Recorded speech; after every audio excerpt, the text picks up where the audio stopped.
Ini keren banget teman-teman, apalagi buat kisah Pak Dudung ini benar-benar selalu bilang kalau misalnya kita itu harus bermimpi setinggi mungkin gitu. Ya, Wah, itu keren bermimpi banget. setinggi mungkin, Setinggi ya. mungkin gitu. Jadi jangan pernah takut bermimpi. Itu benar-benar Tika pahamin banget dari Bapak Dudung. Terus dari Pak Dudung juga benar-benar walaupun kita berada di posisi bawah gitu dalam hal ekonomi dan lain sebagainya, tapi tetap harus percaya bahwa kita itu bisa menjadi orang yang sukses di situ.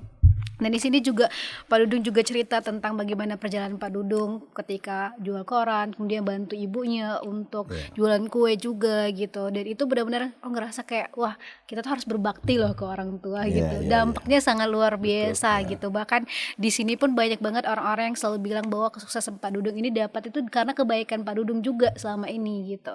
Kalau saya boleh milih, saya pengen jadi anaknya jenderal. Segala sesuatu kayaknya gampang gitu loh. Tapi kita bersyukur dengan sekarang ini. Jadi aku banyak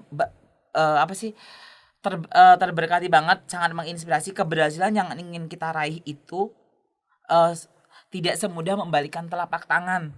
Yang kalau kita pengen berhasil, yang pertama itu kita harus melupakan masa lalu. Nah, aku berusaha untuk masa lalu yang dulu itu kayak tadi Tika ceritain, pernah Bapak Dudung pernah sempat dihina, tapi bukan menjadi sesuatu kebencian, tapi menjadi satu batu pijakan untuk menunjukkan kepada orang bahwa kita itu bisa loh menjadi lebih baik. Halo, para sahabat Indonesia, berjumpa kembali dengan saya, Denny Widya CBC, di program Gemas, Generasi Maestro.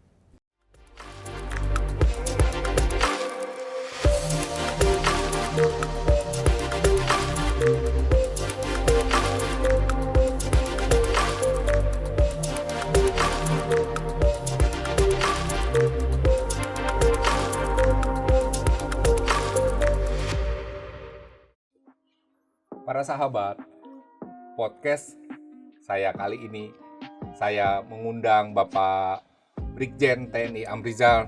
Terima kasih Pak, sudah bersedia hadir di podcast Gemas. Ya, terima kasih Pak Denny mengundang saya kemarin. Ya, sama Pak. Kemudian juga ada dari member Gemar, Generasi Emas Berkarya, yaitu Kartika. Ya, kemudian juga ada Budi Sukses. Ya, seorang anak jalanan yang berhasil untuk sekarang mengumpulkan dan membina anak-anak jalanan juga. Nanti kita akan bercerita juga, tapi intinya pada podcast kali ini kita akan membahas tentang buku dari Bapak Jenderal TNI Dudung Abdurrahman tentang loper koran jadi jenderal. Ya, anak-anak kemarin udah baca buku ini, buku yang luar biasa menginspirasi anak-anak muda. Saya bacakan ya pesan-pesan dari Bapak Presiden Joko Widodo di buku ini nih. Saya harapkan buku ini akan menginspirasi dan memberikan semangat kepada anak-anak muda Indonesia agar tidak mudah menyerah, memperjuangkan mimpinya, terus bersemangat mengasah talenta dan menjadi sosok pemberani yang tidak takut menghadapi risiko, tantangan maupun hambatan. Saya percaya masa depan Indonesia akan berada di tangan anak-anak muda yang unggul dan berdaya saing. Ini pesan Presiden Indonesia di buku Pak Jenderal Dudung, loper koran jadi jenderal. Nah, makanya saya ajak juga anak-anak muda ini. Inilah harapan-harapan kita untuk masa depan Indonesia, karena mereka lah nanti akan jadi pemimpin bangsa Indonesia ke depannya. Sebelum kami bahas tentang buku ini, saya akan ngobrol dulu nih dengan Pak Amrizal ya. Pak Amrizal ini sekarang punya podcast, teman-teman, para sahabat. Ya, ada podcast channel YouTube Pojok Tentara ya Pak ya. Iya, Pojok Tentara. Nah, saya pernah bersama Pak Amrizal diundang juga untuk bincang-bincang di channelnya Pak Amrizal Pojok Tentara. Nah, saya mau tanya nih tentang Pojok Tentara nih ya Pak. Bisa dijelaskan nih Pak, Pojok Tentara ini apa sih gitu loh. Ya, terima kasih Pak Denny ya. Ya, sama-sama Pak. Mbak Kartika, adik Budi ya. Budi Sukses. Busuk Pak. Nah, Budi Sukses. Busuk Budi Sukses ya. Jadi saya sahabat baru yang kedua kali sini ya. Sudah kedua kali diundang Pak Denny. Pak Denny bertanya tentang Pojok Tentara itu ya. Iya. Jadi saya sudah buat satu podcast lah, semacam alat komunikasi lah, dan bisa digunakan oleh siapa saja untuk apa saja, Iya. selama itu untuk kebaikan ya. Dari namanya saja pojok tentara, itu bukan berarti tentara yang dimaksud adalah tentara prajurit, itu bukan. Iya. Tapi dia singkatan dari Teladan Nusantara. Jadi tentara singkatan. Kita Iya. udah shock banget. Ya, kebetulan mungkin ya karena saya seorang anggota Iya. militer ya. Iya. Jadi saya ambil dekat-dekat dengan Iya. apalah nuansa semacam itulah Iya. keprajuritan. Jadi tentara itu singkatan dari Teladan Teladan Nusantara. Nusantara. Dan Keren. podcast itu baru sebulan. Iya. Baru Tapi lumayan, sebulan. Pak. Udah banyak banget view-nya dan ini subscriber-nya nih. Nah, nanti mungkin adik-adik juga ini kan Iya. apa ya? Kita melihat mereka ini kan juga banyak keteladanan yang bisa Iya. kita petik dari Iya. mereka ini dan harus disampaikan kepada generasi muda lainnya untuk sebuah keteladanan. Jadi filosofinya begini, Iya. Pak Denny. Kenapa dikatakan pojok tentara, Iya. sahabatnya? Jadi dari ruangan yang kecil itu, pojok itu membentuk pojok-pojok. Ya. Tapi dengan satu keteladanan yang disampaikan dari pojok yang kecil itu, maka dia akan menjadikan sesuatu yang besar. Maksudnya itu. Iya. Itu lebih baik daripada kita membentuk ruangan yang besar Iya. karena nggak ada keteladanan, Iya. membentuk pojok-pojok yang tak bermanfaat. Kira-kira begitu. Kira gitu Pak Dini. Ya, terima kasih Pak. Ya. Nah, ini narasumbernya juga saya rasa nih unik-unik juga Pak ya. Di pojok Ya. tentara itu ada beberapa kan saya lihat tuh. Ya, Ada yang dari tunanetra, Tunanetra, ada pemusik. penyayang binatang, pemusik Ya. ya. Teman-teman para sahabat, Pak Jenderal Amizar ini ya. Ini seorang jenderal yang suka olahraga dulu, olahraga catur ya Pak ya. Catur, ya. Dan suka musik juga. Waduh, itu di rumahnya banyak banget gitar. ya, ya. Suka nyanyi juga sih Pak ya. Ya bisa-bisa lah dikit-dikit. Iya. lah. Dan nanti dari ruangan itu apa saja bisa disampaikan Iya. satu keteladanan, baik di bidang olahraga, Iya. bidang musik, olahraga pun bermacam-macam. Iya. Dan kemudian di bidang sosial seperti nanti Iya. adik Budi ini bisa Iya. di sains, bidang sains mungkin Iya. Mbak Kartika, Iya. kemudian tata niaga, ahli niaga, apa segala macam. Selama itu bisa memberikan manfaat bagi orang banyak, dari situlah kita menyampaikan pesan-pesan itu, kira-kira begitu. Luar biasa. Jadi para sahabat, para penonton ya, silakan subscribe YouTube channelnya Pak Amrizar nih. Pojok Tentara ya Pojok Pak Tentara. ya. Nanti saya tampilkan di sini ya. Dan bagi yang mau bergabung di situ, Iya. silakan nanti kita kasih nomor adminnya situ ya. Iya, ada adminnya Silakan ya. apa yang mau disampaikan dalam sebuah keteladanan, Iya. kami menampung siapapun Iya. dan iya. kapanpun. Kalau perlu jam 1 malam pun saya Wah, Siap ya. ajak bicara di situ. Memang luar biasa Pak Amrizal ini, maksudnya cukup inilah merakyat gitu ya, mau bertemu dengan Iya, banyak iya. orang walaupun seorang jenderal. Iya, iya. Iya, iya Pak. Nah kemudian seperti tadi nih, saya udah ungkapkan bahwa kita akan membahas buku ini ya Pak ya. Ya. Loper Koran Koran jadi nih, jenderal ya. yang mengisahkan tentang perjalanan hidup dari Bapak Jenderal TNI Dudung Abdurrahman Pak ya, Ya. Kepala Staf Angkatan Darat Ya. saat ini ya. Nah, para sahabat, anak-anak ini yang gemar Generasi Emas Berkarya ini sudah membaca nih. Kartika, Budi sudah membaca buku Loper Koran Jadi Jenderal ini ya. Banyak insight lah yang didapat ya dari membaca ini, bagaimana perjuangan dari Pak Dudung, perjalanan hidupnya yang luar biasa, jatuh bangun, kegagalan, tapi bisa mengatasi semua itu dan menjadi sukses menjadi seorang kasat. Nah, ada yang ingin dibagikan nggak dari Kartika dengan membaca buku ini nih? So, silakan kepada para sahabat nih. Sebenarnya terima kasih nih buat Pak Denny, Pak Iya. Amrizal juga udah ngundang Ya, kita Pak gitu. Amrizal nih kasih bukunya nih. Iya, Pak Amrizal juga yang kasih bukunya, bener-bener bukunya keren banget, di buku tentang Bapak Dudung Abdurrahman. Jadi kan kebetulan kita juga udah baca ya Kak Budi, ini keren banget teman-teman, apalagi buat kisah Pak Dudung ini, bener-bener selalu bilang kalau misalnya kita itu harus bermimpi setinggi mungkin gitu. Ya, Nah, itu keren bermimpi banget. setinggi mungkin. Setinggi ya. mungkin gitu. Jadi jangan pernah takut bermimpi. Itu benar-benar Tika pahamin banget dari Bapak Dudung. Terus dari Pak Dudung juga benar-benar walaupun kita berada di posisi bawah gitu dalam hal ekonomi dan lain sebagainya, tapi tetap harus percaya bahwa kita itu bisa menjadi orang yang sukses di situ. Dan di sini juga Pak Dudung juga cerita tentang bagaimana perjalanan Pak Dudung ketika jual koran, kemudian bantu ibunya untuk jualan kue juga gitu. Dan itu benar-benar ngerasa kayak wah, kita tuh harus berbakti loh ke orang tua gitu. Dampaknya sangat luar biasa gitu. Bahkan di sini pun banyak banget orang-orang yang selalu bilang bahwa kesuksesan Pak Dudung ini dapat itu karena kebaikan Pak Dudung juga selama ini gitu. Dan itu benar-benar wah, benar-benar harus diterapkan juga bahwa kita harus baik ke semua orang gitu. Dan di sini juga ketika belajar gitu, ketika Pak Dudung bermimpi mau jadi jenderal gitu kan, di sini Pak Dudung selalu bilang ketika dia jualan kue gitu kan, sempat juga kuenya jatuh terus di daerah tentara gitu kan, terus dia ngerasa oh ketika itu dia mungkin sedih gitu, tapi itu jadi motivasi buat dia bapak bukan ini. dendam ya. Ya bukan dendam, itu ya Tapi benar-benar itu sebagai alat memacu diri untuk dia harus menjadi orang yang terhormat begitu ya. Menjadi orang yang terhormat, dan dia harus mengevaluasi diri bahwa aku nanti ketika sudah sampai di titik itu aku nggak boleh nih ngelakuin hal yang kayak gitu ke orang-orang yang di bawah kita gitu. Itu benar-benar patut. Jadi ketika kita direndahkan sama orang atau ketika kita merasa kecil, itu tuh bukan menjadi dendam, tapi menjadi evaluasi bahwa kita harus menjadi lebih baik lagi gitu. Itu keren banget sih, banyak banget motivasi itu ya. Motivasi Iya, gitu. nanti masih banyak nih, kita Masih gantian banyak dulu. Gimana? Saya udah bingung mau ngomong apa. Jadi kan begini Pak Denny, minta buku yang ini. Iya, yang Ini buku Gemas, Gemar ini kan saya sudah baca karya mereka. Iya. Dan saya berikan buku ini sama mereka. Iya. Sekarang kita adu. Uji coba, sahabat ya. Iya. Kita bedah. Saya akan uji apa yang sudah mereka baca dengan buku ini. Iya. Motivasi apa yang dapat dan yang harus disebarkan kepada generasi muda. Saya juga bisa menguraikan buku ini. Ada 15 tokoh anak muda yang berhasil. Iya. Dan dari sesuatu situasi yang susah, sulit, anak muda ini bisa bangkit dan berdiri kuat dan membagikan pengalamannya kepada anak muda lain. Iya. Duanya ada nanti, di sini nih. Duanya penulis buku Gemar ini ada di sini. Ada di sini, sahabat ya.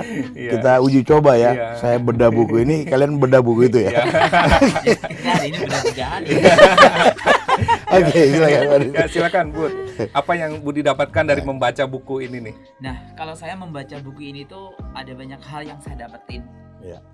Waktu perjalanan ke sini saya sempat nangis gitu loh. Dulu tuh saya cuma berpikir kayaknya kalau misalnya kita mau sukses terus untuk bisa bermanfaat orang lain tuh kita harus punya sesuatu yang lebih. Sorry ya, data-data apa dulu. Karena aku sempat cerita sama Pak Denny bahwa kayaknya saya itu jarang banget untuk bercerita tentang masa lalu saya. Ya. Saya lahir dari keluarga yang kalau zaman dulu itu tarik nafas dulu ya. Yang di Banyuwangi itu tuh papa saya jadi pasukan kuning, jadi tukang ngambilin sampah kayak gitu. Sempat terlintas waktu itu aku ikut lomba, terus habis itu bukan bapakku aku gitu. Sempat terlintas seperti itu. Tapi di sini saya belajar saya bikin kayaknya kalau kita pengen punya cita-cita harus orang yang punya kaya. Terus kalau punya sekolah, mimpi itu kayaknya harus orang yang kaya banget. Tapi di sini saya belajar yang di beberapa ini aku orangnya nggak terlalu pandai menyusun kata-kata gitu. Ini ada bagus banget. Jadi aku bacain aja ya. Ini keren banget dan ini teh semalaman saya waktu aku baca itu jadi benar-benar membuat saya itu tuh kita tuh nggak bisa memilih jadi anaknya siapa gitu loh. Kalau saya boleh milih, saya pengen jadi anaknya jenderal. Segala sesuatu kayaknya gampang gitu loh. Tapi kita bersyukur dengan sekarang ini. Jadi aku banyak terberkati banget, sangat menginspirasi. Keberhasilan yang ingin kita raih itu tidak semudah membalikan telapak tangan.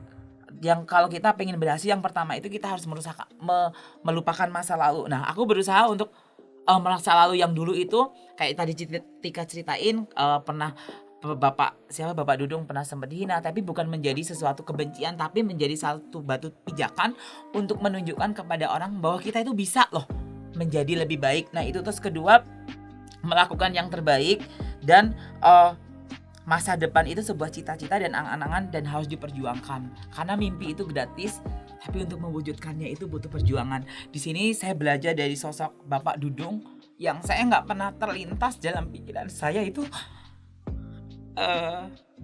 bisa ketemu jenderal itu. Siapa sih saya? Dari background latar belakang nggak terlalu berpendidikan juga, keluarga dari, tapi saya di sini belajar bahwa ketika terus aku lihat sosok Pak Dudung juga itu kalau nggak salah itu membagikan 20.000 sembako apa gitu loh. Soalnya saya terlintas bahwa kalau tentara itu wah kelas gini, ternyata enggak juga gitu loh. Tapi di sini saya belajar bahwa ketika kita ingin berhasil, yuk kita berdamai dengan masa lalu, terus kemudian fokus dengan apa yang kita kerjakan. Dari sini aku benar-benar bersyukur banget hari ini bisa hadir di sini gitu. Terus kemudian ngerasa sangat-sangat wah, siapa sih saya sampai dikirimin buku seorang jenderal. Tadinya saya nggak tahu siapa sih Pak Dudung, saya nggak tahu sama sekali. Aku sempat searching, baru tahu, terus tanya-tanya teman. Buat aku benar-benar saya bersyukur banget. Jadi satu hal yang saya dapatkan dari buku ini, jangan pernah takut untuk bermimpi dan terus berjuang walaupun kita terlahir dari kondisi yang mungkin tanda kutip tidak sebaik dengan orang di luar sana. Tetapi ketika kita terus berusaha dan tidak melihat satu sisi masa lalu kita itu menjadi kayak aduh gimana ya kok kayak gini sih saya, jadi lebih mengasihanin diri gitu, justru malah bangkit dari keprihatinan itu. Nah itu sih, terima kasih. Jadi artinya jadi terharu saya. Artinya Mas Budi ini awalnya mungkin malu menceritakan masa lalunya ya. Banyak orang mungkin begitu ya. Dengan kepahitan hidup, dia menutup kepahitan itu di masa sekarang, yang ditonjolkannya kesuksesannya di masa sekarang ya. Tapi dalam buku ini akhirnya kita bisa melihat betapa berjiwa besarnya Pak Dudung ya. Betul. Jenderal TNI Dr. Dudung Abdurrahman menceritakan masa lalunya sebagai memberikan motivasi kepada orang-orang yang zaman sekarang senasib dengan beliau di zaman dahulu itu, sehingga nggak perlu ragu, nggak perlu takut, berjuang dan pasti ada jalan untuk mencapai cita-cita itu. Mungkin begitu ya. Gitu Pak. Ya, terima kasih Pak Amrizar. Para sahabat, saya jelaskan dulu nih ya, mengapa Budi ini cukup terharu ketika membaca buku ini gitu loh. Karena saya ceritakan ya. Gini para sahabat, Budi ini memang backgroundnya, latar belakangnya dari keluarga di Jawa Timur lah sana, kemudian juga dari orang tua yang banyak di pemulung lah gitu ya. Nah kemudian tapi latar belakang itu justru yang membawa Budi saat ini menjadi orang yang mengumpulkan para koordinator, para pemulung jalanan gitu loh. Dan bukan hanya di situ, Budi mengasuh, membimbing dan menyekolahkan. Ada sekolahnya juga ya. Mereka dibina. Saya pernah datang ke sekolah singgah itu, rumah singgah dari Budi ini. Nah, itu kebetulan di belakang SMA 9 tuh ya. Nanti itu cerita menarik. Pak Dudung ternyata baru tahu saya. Pak Dudung itu alumni SMA 9 Bandung ya. Berarti di belakang rumah singgah. Di belakang itu. Mau bisa nyambung nih ceritanya. Iya.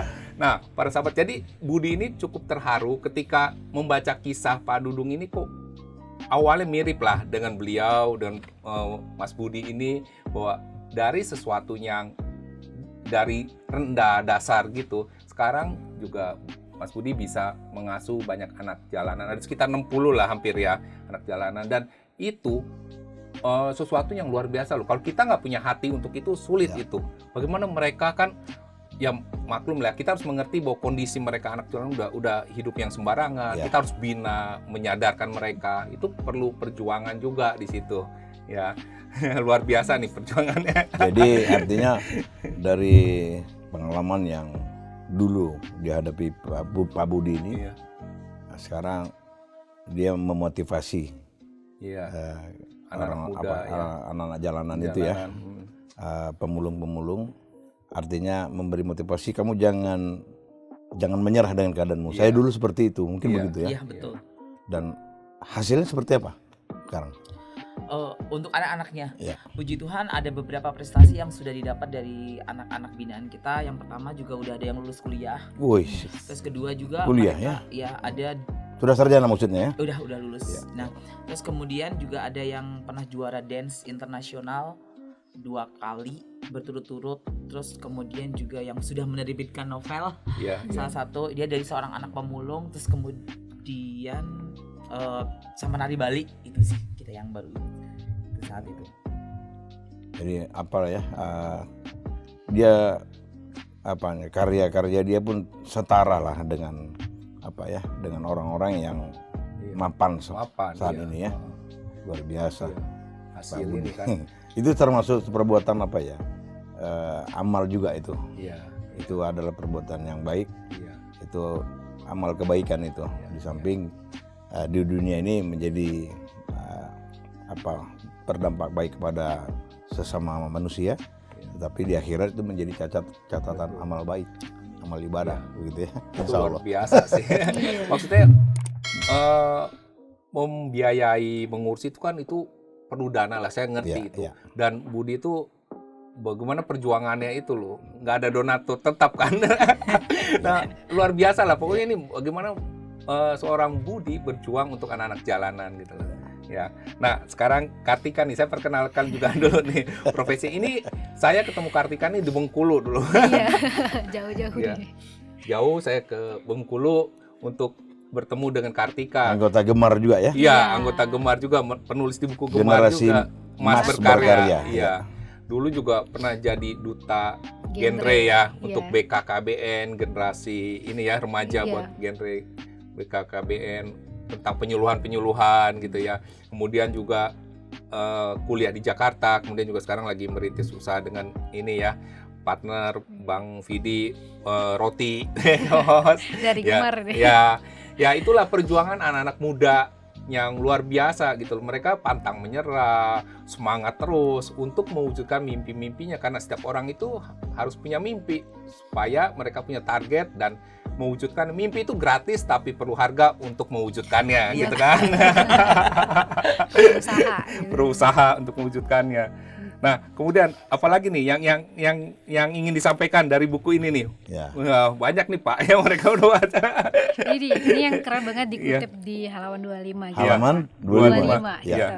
Tentang apa itu? Kata Pak Dudung gini, karena saya mengawalinya dari masa remaja yang keras dan prihatin, diiringi selalu doa dan ikhtiar ibu saya, Ya, juga almarhum ayah. Ya. Itulah sebabnya niat saya jalankan amanah ini sebaik-baiknya dengan tidak pernah lupa bersyukur. Ya. Jadi itu benar-benar kayak Ya. wah, udah ingat Tuhan, Ya. udah orang Kedua orang tua. Ya. terus juga nggak lupa untuk Jangan bersyukur. lupa bersyukur. Iya. Jadi setinggi apapun jabatan juga itu benar-benar Iya. jangan lupa bersyukur, tidak boleh sombong. Itu benar-benar terharu banget tuh lihat sosok Iya. Pak Dudung ini. Iya. Dan dari situlah beliau berangkat mengambil, kalau kita bilang mengambil tanggung jawab, karena orang tua sudah tiada, Mm-mm. ya kan. Kemudian keprihatinan dari seorang ibu yang ditinggal suami, dalam artian bapaknya Pak Jenderal Dudung. Jadi beliau mengambil tanggung jawab itu untuk semacam ya membela keluarganya lah, untuk kehidupan. Sekecil apapun beliau yakin pasti memberikan manfaat bagi keluarganya. Dan sekecil apapun yang dihasilkan pada waktu itu, walaupun hanya menjadi loper koran, menjual klepon itu, beliau bersyukur. Ternyata rasa bersyukur itu dilipat gandakan oleh Allah Subhanahu wa taala menjadi sesuatu yang lebih besar. Bahkan pada saat ini kita bisa melihat kesuksesan besar yang dicapai oleh beliau. Dan tidak lupa juga bersyukur. Betul ya? Iya, betul banget. Itu yang keren tuh Pak. Iya. Karena Iya. kebanyakan Ada orang satu lupa lagi. gitu. Iya. Betul. Di halaman 241. Nih, kita langsung buka nih. Karena ini Pak Denny, Iya. mereka ini kan anggota Gemar Iya. ini ya, pada akhirnya kan jadi pemimpin juga. Betul. Dan sekarang Iya. sudah jadi pemimpin, Iya. walaupun pemimpin pemulung Iya. sekarang nih. Mas Budi nih Iya. luar biasa ini. Di situ keynote-nya beliau itu mengatakan bahwa pemimpin yang hebat itu, atau pemimpin yang berhasil, atau pemimpin yang baik, apalah itu, adalah pemimpin yang melibatkan pemimpin di bawahnya. Iya. Paham artinya itu?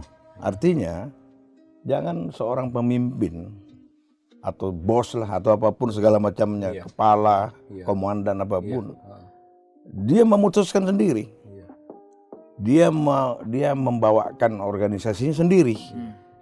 Artinya beliau memberikan inspiring bagi pemimpin di bawahnya untuk juga berkreasi dan saling sharing untuk mengambil sebuah keputusan, menjadi keputusan bersama, keputusan yang baik dan mampu dilaksanakan oleh jajarannya karena dilakukan bersama.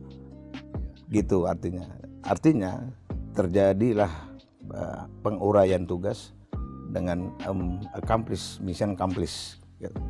The mission accomplished. Artinya semua misi itu bisa dijalankan karena tidak dinominasi oleh pemimpin. Artinya pemimpin itu tidak boleh sombong lah, kira-kira begitu. Cocok, setuju nggak? Setuju banget, setuju. Harus humble ya. Rendah hati, melibatkan anak buahnya, stafnya, bawahannya ya, untuk mengambil suatu keputusan gitu ya. Iya. Nah, Bu, kan Mas Budi ini rumah singgahnya di belakang SMA 9 tuh. Kebayang nggak dulu sebelum buku ini tiba-tiba ternyata buku yang saya baca ini nggak jauh-jauh dari rumah singgah saya. Betul, iya.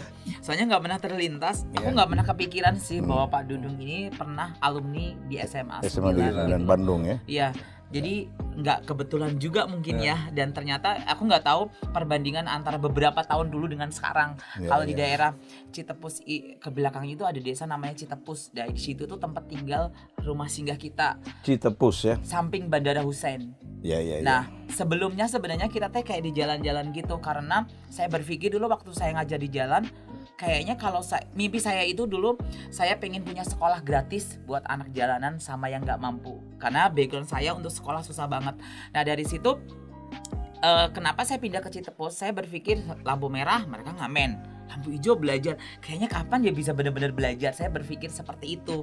Nah sampai satu titik, kayaknya gue harus nyari deh yang dibenerin itu bukan anaknya, tapi pola pikir dari orang tuanya itu. Nah dari situ saya nyarilah daerah-daerah, ternyata beberapa anak yang ngamen di bawah jembatan Pasopati, terus kemudian yang di daerah Saritem, lampu merah Sudirman, itu tuh ternyata tinggalnya di daerah Citepus itu gitu loh. Citepus itu ada Citepus 1 sama Citepus 2. Nah jadi di situ mulai aku lobby, saya tanya mau gitu sama anak sampai satunya jadi jalanan. Nggak mau dong Kak, pengennya sekolah. Nah dari situ mulai pendekatan, akhirnya kita membuka di rumah singgah itu. Jadi kita mulai memindahkan pelan-pelan dari jalanan untuk itu, karena nggak gampang buat mereka. Nanti dapat duit nggak Kak? Aduh, boro-boro dapat duit. Nah, yang ditanyai seperti kayak gitu, gitu loh. Tapi itu sebuah tantangan. Kayak misalnya kita sekarang kan kita ada yang salah satu kegiatan itu Ruli, rumah singgah keliling. Jadi kita itu datengin beberapa rumah singgah, beberapa di jalanan yang mereka gimana ya, kita nggak bisa stop sama sekali, mereka nggak boleh ke jalan karena kita harus memberikan pekerjaan dulu sama mereka. Nah dari situ saya udah datang, Kak aku mau ngamen dulu ya. Ya udahlah nggak apa-apa. Padahal mau dipindahkan ke tempat yang udah jemputin, dianterin, dikasih ini. Tapi ya disitulah tantangan kita. Terus kemudian pas ngeliatin, ternyata Pak Jenderalnya deket sini ya dulu sekolahnya. Berarti artinya beberapa anak-anak di rumah singgah ada yang SMA-nya di situ. Wah ini tuh berarti cetakan SMA yang bagus, menghasilkan pemimpin yang humble, yang bisa berani mengambil keputusan. Nah seperti kayak gitu. Kayak yang kejadian di Maluku itu kan, di mana dia Jailolo ya. Iya. Yaitu di halaman 158. 158 159. Itu tuh amazing banget, nggak semuanya orang berani mengambil keputusan yang seperti gitu. Apalagi kalau anak muda, jadi kita bisa belajar. Kayaknya lebih enak tuh main TikTokan, tidur atau ngapain, padahal ada beberapa banyak hal lain yang bisa lakukan untuk bermanfaat. Nah itulah titik dimana kita berani mengambil mungkin itu radikalisme, ngelawan kayak gitu, radikalisme pribadi ya kalau menurut saya ya, bukan itu yang lebih susah menurut aku. Tapi di sini kita belajar banget gitu. Itu di waktu beliau pangkatnya mayor ya, di Jailolo itu tugas Mayor. operasi pengamanan wilayah. Pada waktu itu ada konflik sosial yang muaranya ke SARA itu ya. Kalau nggak salah saya udah bedah buku itu. Itu kekuatan massa itu dari kedua belah pihak, kedua belah agama itu ribuan. ribuan, bukan ratusan, bukan seribuan, tapi ribuan. Dan sudah berhadapan-hadapan, tinggal kalau kita bilang tuh ya tinggal hitung berapa yang tumbang aja lah itu. Udah beradu munisi dia kira-kira. Nah, disitulah pasukannya Pak Dudung waktu itu, beliau Wadanyon ya, wakil komandan batalion itu. Dengan sedikit jumlah prajurit yang dibawa pada waktu itu, tidak sampai 100 orang. Tidak sampai satu kompi. Dan beliau mengambil keputusan berada di tengah-tengah itu. Jadi kalau mereka menembak, kenalah tentara. Kira-kira seperti itu. Akhirnya kedua belah pihak ini nggak jadi saling tembak, karena pasti kena tentaranya mati. Jadi artinya tentara berani mengambil risiko, jangan sampai terjadi korban di masyarakat, biar tentara yang korban. Kalau berani mereka tembak, ternyata mereka juga mengurungkan niatnya. Itu sesuatu yang keputusan singkat sekali, sangat singkat, dan ya kita kalau boleh kita bilang sangat berbahaya. Tapi dengan keyakinan yang hakiki, seorang pemimpin pada waktu itu hanya berpangkat mayor berani mengambil keputusan, kalaupun kita bilang kalaupun terjadi korban, korbanlah beliau bersama 100 prajurit. Tapi karena keputusan itu diambil dengan dengan perhitungan yang sangat matang, psikologi massa pada waktu itu sangat dikuasainya, sehingga beliau yakin gak akan mungkin rakyat mau menembak kita selaku aparat. Dan semua itu tidak terjadi. Di Jayulolo itu. Kalau nggak salah itu di halaman 158, 159 itu Pak Din. Jadi keputusan-keputusan yang diambil beliau, yang kita lihat, yang kita hanya tahu hanya sekitaran beliau berpangkat jenderal, Pangdam Jaya, sesungguhnya dari berpangkat itu ya. mayor pun sudah begitu, bahkan dari berpangkat Letnan 2. Seorang komandan peleton bersama-sama belasan prajurit dalam satu tim sudah berhadapan dengan musuh di hutan, dan keputusan yang dihasilkan di situ itu muaranya ke nyawa, bukan lagi kepada ya betul ya. Nah, kalau salah memberi keputusan ya nyawa taruhannya. Dari Letnan 2 pun sudah seperti itu, bahwa beliau matang dari mudanya sudah berada di daerah-daerah yang konflik, sebetulnya seperti itu. Begitu Pak Budi. Luar biasa.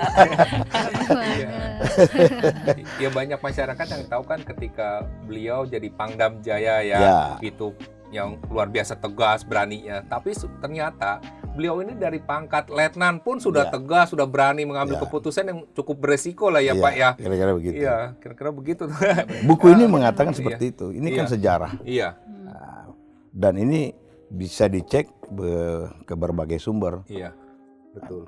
Kebetulan pun kalau yang saya katakan tadi, dari semua yang perjalanan beliau, kebetulan di tahun 89-90 itu saya di situ melihat beliau.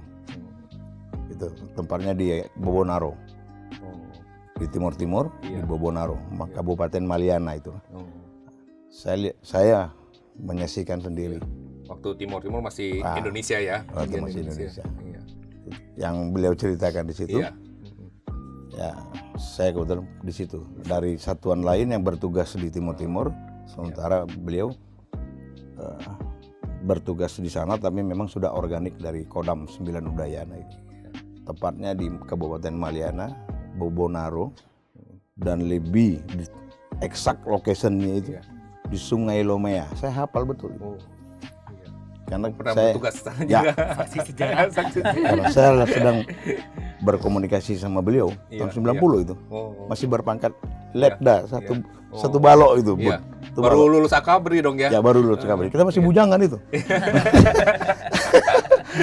Kita masih bujangan. Kita artinya bukan kita bilang nggak takut mati, tapi memang kita nggak ada beban kan. Kalau mati sendiri aja lah. Kan bujangan ya. Belum ada keluarga.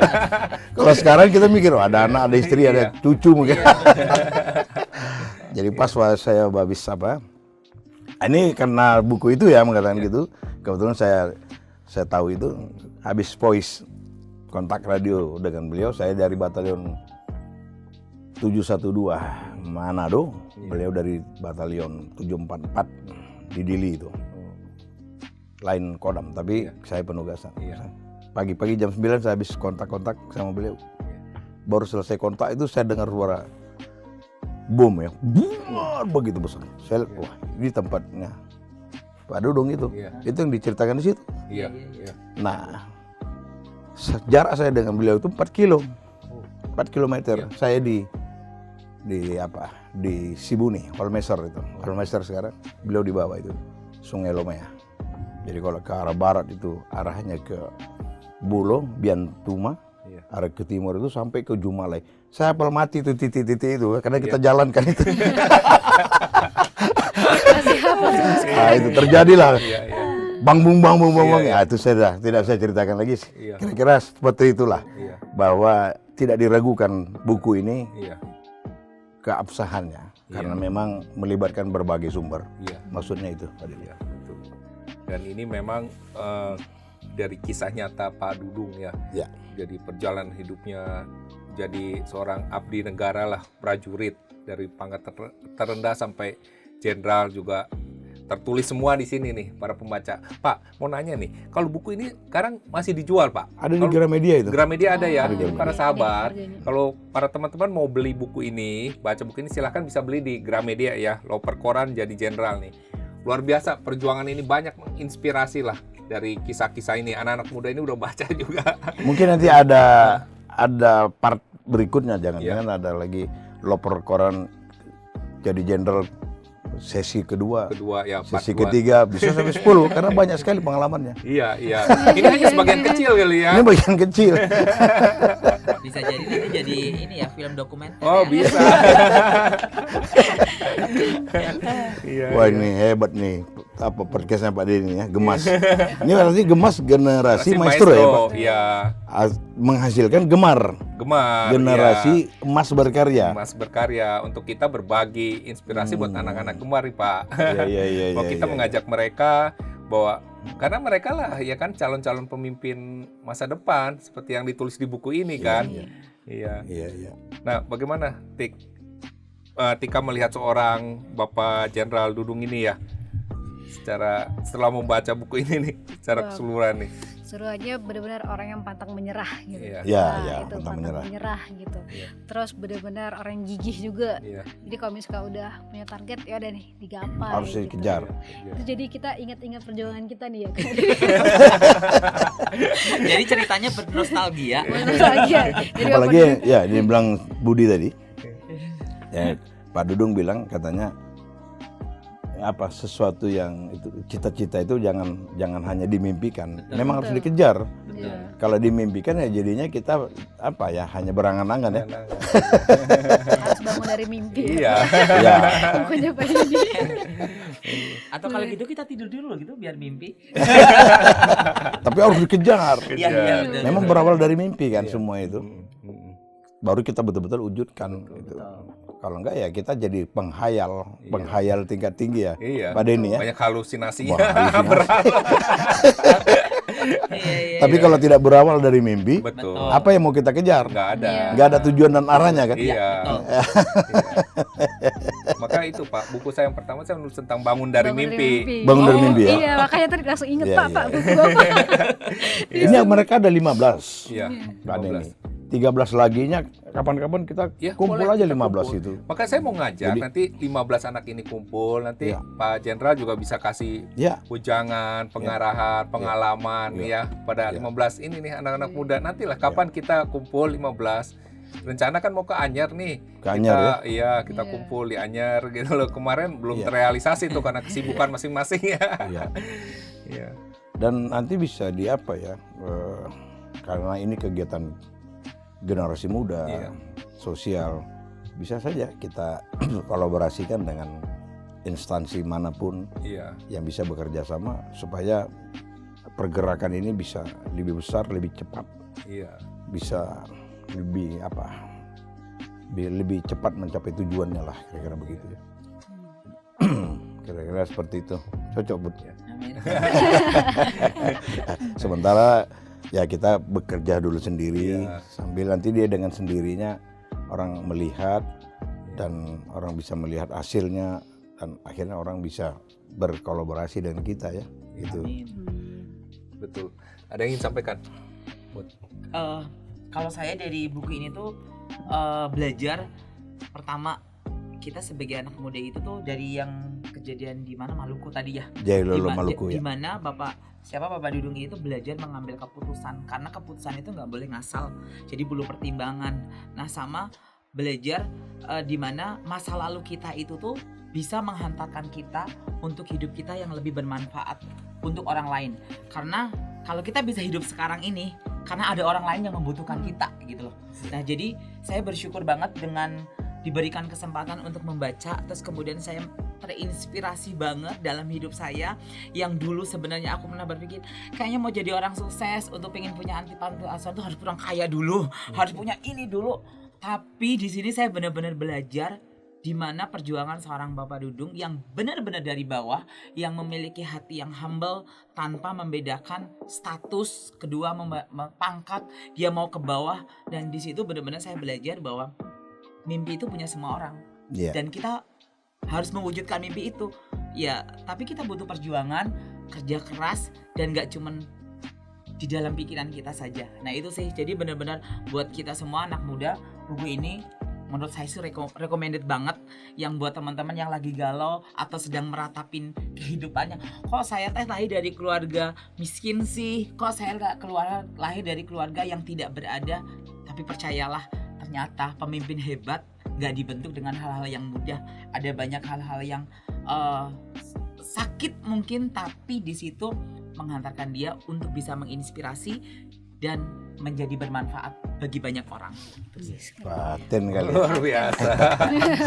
Terus juga di sini Iya. Pak Dudung juga dijelasin pas waktu gapai semua mimpi dia sampai di posisi sekarang itu karirnya tuh nggak selamanya kayak naik terus Iya. ada naik turun Iya, gunung iya, lembah iya, gitu dijelaskan juga di sini. Jadi itu yang benar-benar kita pahamin juga di Gemar kan juga dijelaskan bahwa ketika kita gapai mimpi tuh nggak semuanya mulus gitu. Iya. Semuanya ada hal-hal yang membuat kita patah, terus membuat kita benar-benar ngerasa titik di bawah, tapi tetap harus percaya gitu. Jadi walaupun kita ada di posisi bawah sekalipun pasti kita tak akan naik lagi gitu. Iya, Keren banget sih. Itu langsung Paten juga dijelaskan ini. juga. Jadi bangkit lebih cepat, berdiri lebih kuat ya. Iya.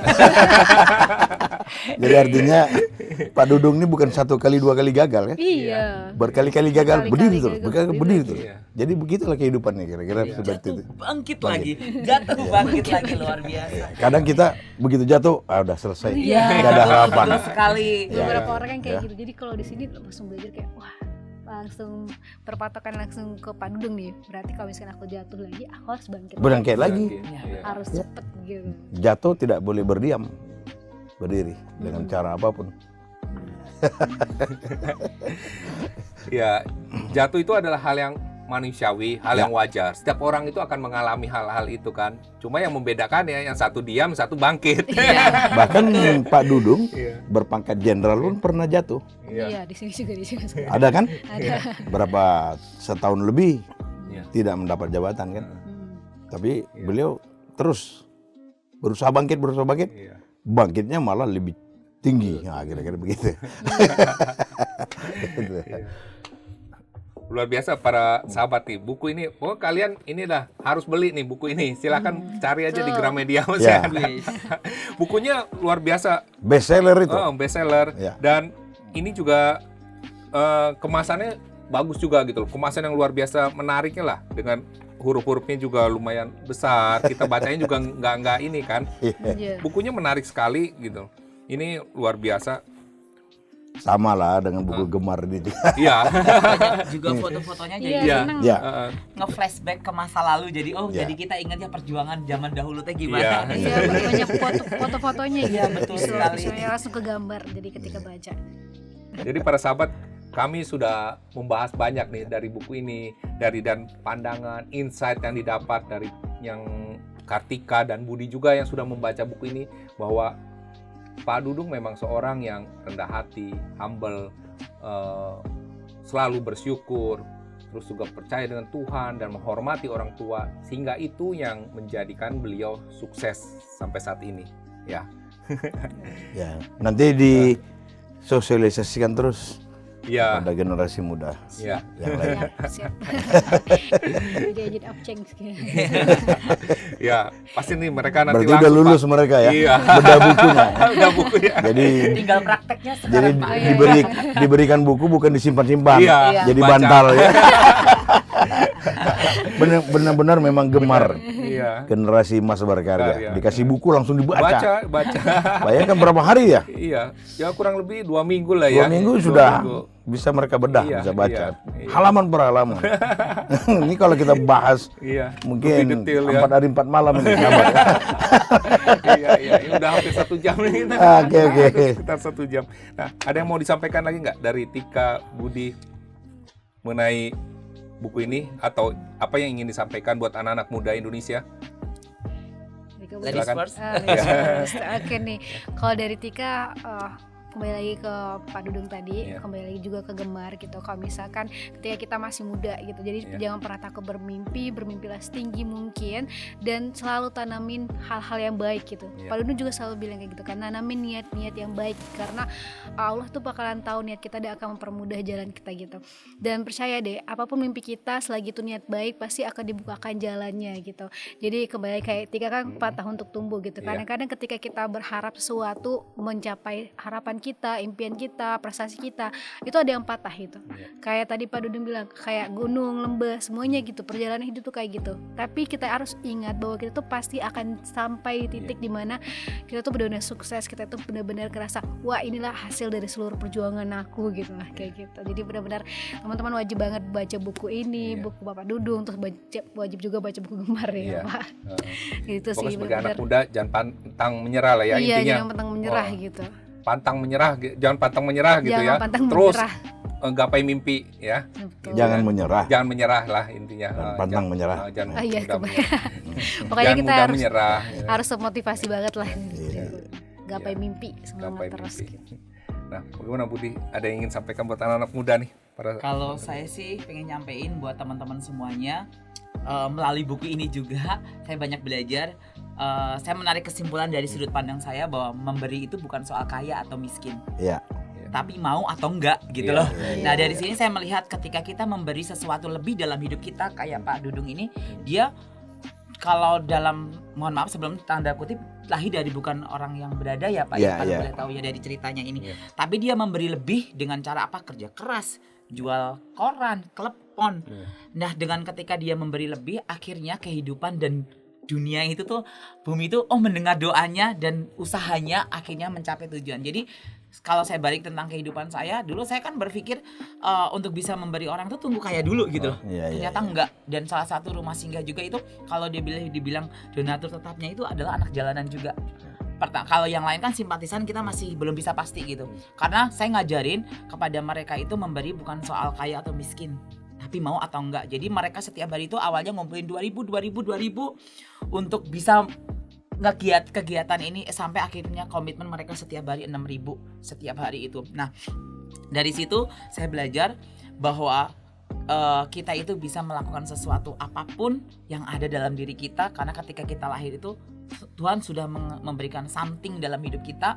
Jadi ikutin apa yang menjadi tujuan hidup kita dan mimpi kita.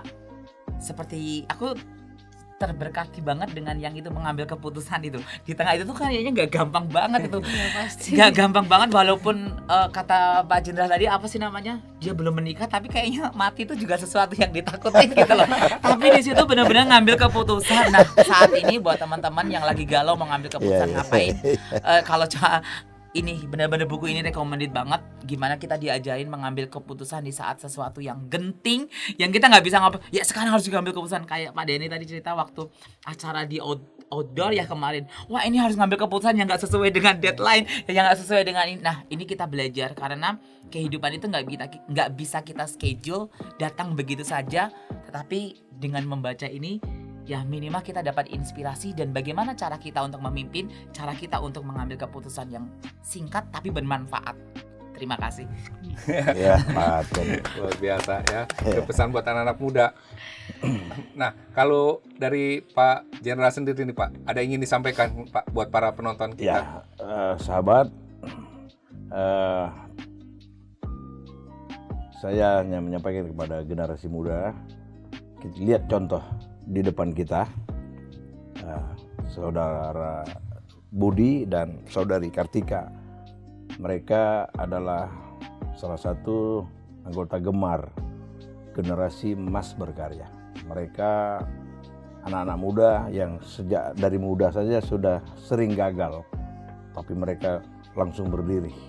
Dan mereka juga berasal dari orang-orang yang susah dan bahkan dari kehidupan seorang pemulung, ya Bud ya. Dan sekarang sukses dan mengkoordinir pemulung dan berkarya untuk anak muda lainnya. Sekecil apapun yang mereka perbuat, mereka yakin ternyata bermanfaat bagi generasi muda berikutnya. Mari kita tiru mereka ini berdua, dan sebetulnya ada 13 orang lainnya yang nanti akan kita kumpulkan satu persatu lagi. Mereka 15 orang ini terus berkarya untuk anak muda lainnya menjadi seorang generasi penerus yang sukses pada waktunya di kemudian hari. Mungkin begitu, Pak Denny. Terima kasih, Jenderal. Para sahabat, jadi itulah obrolan kami tentang buku Loper Koran Jadi Jenderal, bagaimana mereka mendapatkan sesuatu insight dari membaca buku ini, bahwa seorang yang sukses dia akan pernah mengalami jatuh bangunnya kehidupan, tapi dia tidak pernah diam, tapi harus terus bangkit untuk mencapai kesuksesannya. Jadi bagi Anda yang suka dengan obrolan kami, silahkan subscribe, dan jangan lupa juga subscribe YouTube channel Pak Amrizal ya, Pojok Tentara. Ya. Silakan subscribe, berikan like, komen, dan tolong share juga biar makin banyak orang bisa melihat dan merasakan inspirasi yang kami berikan. Sampai jumpa di episode berikutnya. Bye. Ya, terima kasih Pak. Ya, terima kasih. Ya, terima kasih.